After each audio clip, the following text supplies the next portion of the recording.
Sampai saat ini, kami lihat media ini masih dipenuhi dengan berita-berita tentang aksi demo ya, akibat tayangan Trans 7, ya, Expose Unsensor Trans 7 yang dinilai itu sudah menghina pondok pesantren dan juga menghina pimpinan pondok pesantren.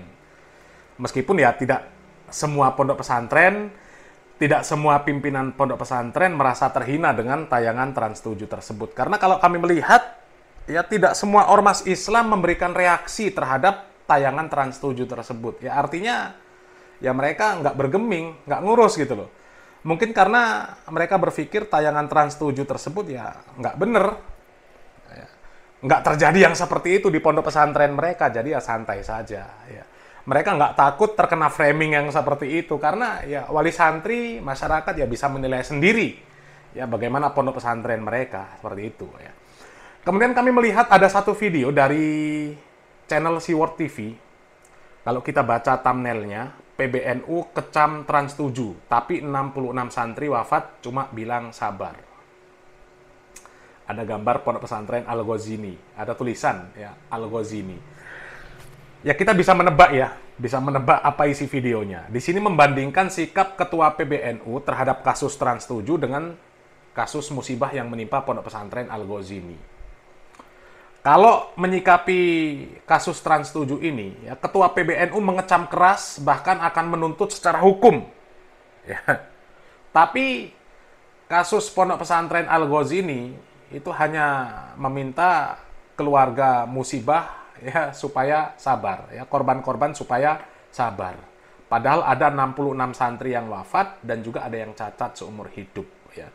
Padahal di sini ada celah hukumnya juga, ya karena Polda Jatim itu juga sudah melakukan pemeriksaan dan memang ternyata ada kelalaian di sana, ya konstruksi bangunan yang tidak sesuai, ya bangunan 2 lantai kemudian kok ditinggikan jadi 4 lantai sehingga ya nggak kuat pondasinya untuk menopang bangunan di atasnya, jadi roboh, ya kemudian timbullah musibah dan ada korban jiwanya yang tidak sedikit, ya jadi di sana ada celah hukumnya, tapi pimpinan Nahdlatul Ulama, PBNU, ketua umum ya, ketua umum PBNU, tidak ada statement akan menuntut secara hukum. Jangankan akan menuntut secara hukum, mendukung proses hukum saja nggak keluar statementnya.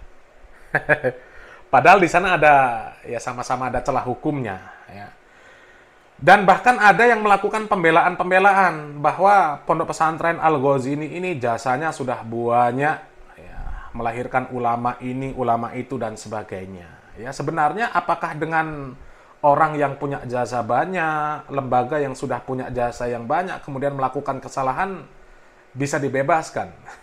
Ya, kalau keluarga ahli musibah dan semua pihak-pihak terkait memaafkan, ya nggak ada urusan sebenarnya, ya sudah dimaafkan saja. Ya. Tapi kalau ada pihak-pihak yang menuntut secara hukum, ya sudah proses hukum berjalan, kan seperti itu. Ya. Karena hukum itu nggak kenal apakah ini jasanya banyak atau nggak banyak, ini ulama atau bukan ulama, ngelahirkan ulama apa bukan, nggak ada urusan. Ya. Nabi Muhammad SAW saja, ya, dengan anaknya, ya, Fatimah radhiyallahu taala anha. Seandainya Fatimah mencuri, ya akan dipotong tangannya oleh Nabi Muhammad SAW. Menunjukkan bahwa ya nggak kenal namanya hukum, kalau salah ya salah saja. Ya.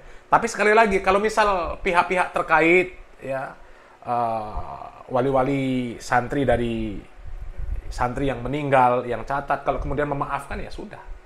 Ya, kalau semuanya memaafkan ya sudah, nggak ada masalah sebenarnya. Trans 7 pun sebenarnya seperti itu. Ya, Trans 7 kan niatnya mengkritik. Mengkritik, hanya saja ada yang tersinggung, nggak terima gitu kan. Ya kalau yang tersinggung ya jadikan koreksi ya nggak ada masalah ya. Cuma ada yang nggak terima, kemudian terjadilah ya seperti yang sekarang kita lihat di media ya. Kalau kami sih nggak pengen membandingkan sikap ketua PBNU ya ketika menyikapi Trans 7 dengan Al-Ghazini, karena bagi kami itu korbannya ya terlalu sedikit ya. Ada kasus yang sebenarnya lebih besar daripada kasus ini dan korbannya itu ribuan orang. Ribuan orang. Kasus korupsi kuota haji. Ya. Kasus korupsi kuota haji itu korbannya 8.400 orang. Ya, kerugian negara ya disebutkan KPK ya kira-kira 1 triliun lah. Itu kan luar biasa. ya, itu menipu, merampas hak 8.400 orang jamaah haji. Karena itu sudah kasus korupsi kuota haji itu melanggar Undang-Undang Nomor 8 tahun 2019 Nomor 64 tentang pelaksanaan ibadah haji, pembagian kuota haji. Bahwa pembagian kuota haji itu seharusnya 92% itu untuk haji reguler, kemudian 8% untuk haji khusus. Tapi oleh Menteri Agama, adiknya Ketua PBNU, dibagi menjadi 50% untuk haji reguler, 50% untuk haji khusus. Sehingga 20.000 kuota jamaah haji yang diberikan oleh pemerintah Arab Saudi harusnya dibagi 18.400 untuk reguler, ya, 1.600 untuk haji khusus, ya, itu dibagi menjadi 10.000 untuk reguler, 10.000 untuk haji khusus.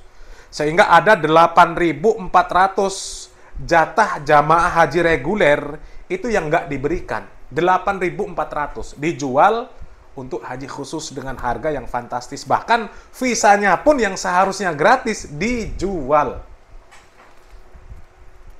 Bayangkan, ya, korbannya 8.400 orang. Dan itu ya tidak menutup kemungkinan ada kiainya juga. 8.400 jamaah haji itu kan jatahnya reguler, tapi dijual.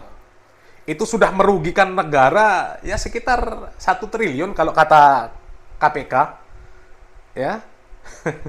Belum lagi ya sebenarnya jamaah haji yang kasihan.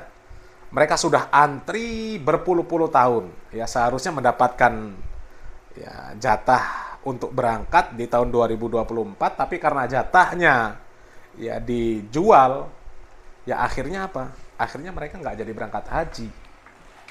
Itu korbannya banyak loh. Ya, korbannya banyak. Bahkan ya KPK menyatakan hampir di semua struktur itu kebagian jatah korupsi kuota haji, struktur di Kemenak. Bahkan aliran dana diduga sampai ke PBNU dan sebagainya. Yang sampai sekarang ini belum ada kejelasan ini.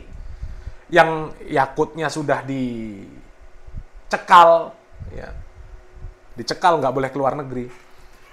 Tapi ketua PBNU nggak juga ada reaksi. Nggak juga ada reaksi. Ya. Padahal ini kejahatan yang sangat luar biasa. 8.400 orang yang seharusnya mendapatkan haknya nggak diberikan. Dan itu kaum muslimin loh.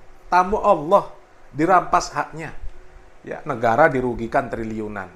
Ya sebenarnya kalau negara ya nggak terlalu dipikir lah. Ya, jamaah haji itu yang mereka sudah antri puluhan tahun, ya. Tapi dengan kasus ini, ya ketua PBNU nggak semarah ini. Apa karena Menteri Agamanya adiknya?